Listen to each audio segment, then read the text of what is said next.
আগামী 30 এপ্রিলের পরে সারা দেশে একটি সুসমন্বিত অভিযান পরিচালনা করব মাননীয় স্পিকার। রাজধানীর অভিজাত এলাকার আবাসিক ভবন, রেস্টুরেন্ট, ক্যাফের আড়ালে গড়ে উঠে অবৈধ সীসা লাউঞ্জ বন্ধ করা যাচ্ছে না।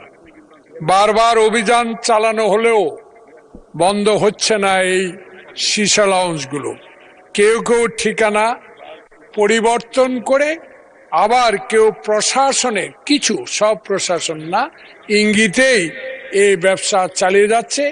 আমি মাননীয় সফল এই 68 দিনের স্বরাষ্ট্রমন্ত্রীর আপনার মাধ্যমে দৃষ্টি আকর্ষণ করছি। আপনাকে অনেক ধন্যবাদ।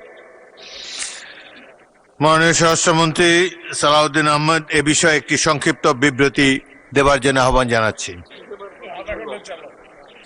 মাননীয় স্পিকার, আপনাকে ধন্যবাদ। রাজধানীর অভিজাত এলাকায় আবাসিক ভবন, রেস্টুরেন্ট ও ক্যাফের আড়ালে গড়ে ওঠা অবৈধ সীসা লাউঞ্জ বন্ধের বিষয়ে যে নোটিশটি উত্থাপন করেছেন মাননীয় সদস্য, সেই জন্য তাকেও অশেষ ধন্যবাদ জানাচ্ছি।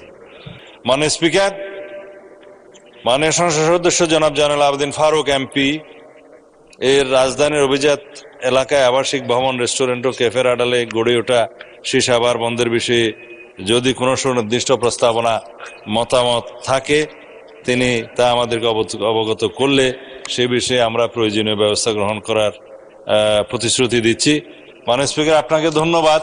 এ বিষয়ে শুধু একটা লাইন অ্যাড করতে চাই। এটা তো সীসা বার। আমরা আমাদের নির্বাচন ইশতেহার অনুযায়ী, জাতির কাছে প্রদত্ত প্রতিশ্রুতি অনুযায়ী এদেশে জুয়া, অনলাইন জুয়া এবং মাদকের বিরুদ্ধে 0 টলারেন্স ঘোষণা করেছে।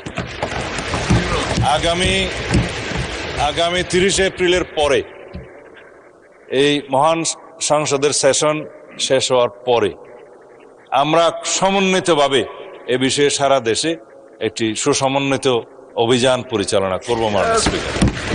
এই দেশের যুব সমাজকে রক্ষা করার জন্য এর কোনো বিকল্প নয়। মাননীয় স্পিকার, আপনাকে ধন্যবাদ।